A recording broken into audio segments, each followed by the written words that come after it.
Too hot for you to run outside today. Okay, staying truly fit when you're working out, it's not an easy thing to do, and having a healthy metabolism, that is a key component to trying to meet your fitness goals. So our Get Fit Dr. Emily Cooper is back with us from the Diabetes Research Foundation to talk about exercise and metabolism.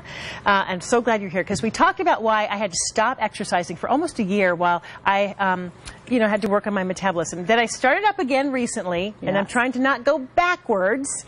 So today we're going to talk about what I need to do. Yes. Well, what happened to you is very common, and so many people are on chronic diets, and while subtracting food and adding exercise actually can trigger your body to store more fat, which is not what people expect when they're starting an exercise plan.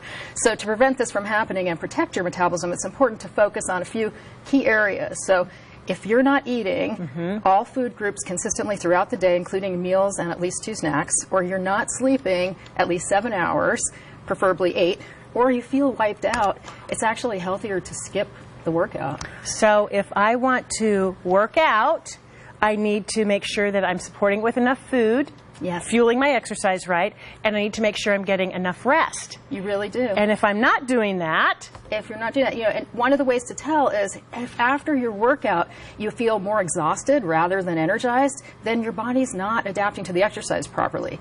And so this can really be a huge problem. And so what you want to do is make sure that you're supporting it. And you have to add what I call, with patients, I tell them to create an energy buffer by boosting nutrition, boosting sleep to allow more energy to do the workout. And actually, even the type of workout matters. Well, I was surprised because I was telling Dr. Cooper that I have a goal in October where I'm hoping to be able to do a half marathon again, because a lot of you know I really love to run. And so I was thinking, let's go right back to endurance workouts. I want to get right back to it and come up with this plan. And she said, whoa, hold everything. And instead you said, no, you're going to start with intervals, totally different set of workouts than what I thought I was going to start with. Eventually you will start with endurance exercise, and that's a lot of times where people start. But the problem is that you want to eliminate junk miles, because junk miles can break your body down without building up your fitness. And women over 40 get fit faster with actually high intensity intervals. So adding a shorter workout with a few hard sprints is actually a really good idea. And also, compared to longer workouts, the shorter workouts are much easier to fuel properly, and they don't alter your leptin and ghrelin levels, so they're not as likely to crash your metabolism. So it's much better to, when you're starting out, to start with these higher intensity workouts, which is contrary to what most people do.